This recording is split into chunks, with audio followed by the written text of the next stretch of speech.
Well, this is the carpet where my feet touch the ground, where my socks are rubbing against the carpet. And it leaves like this unsightly stuff behind. And try as I may to hoover it, it just doesn't quite get up. Just don't.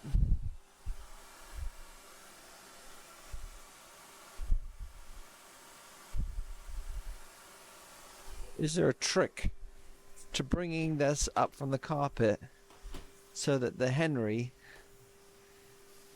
Hoover can get it up?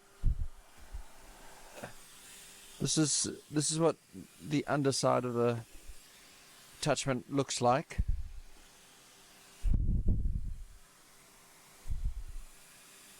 Don't know if I'm missing a trick here.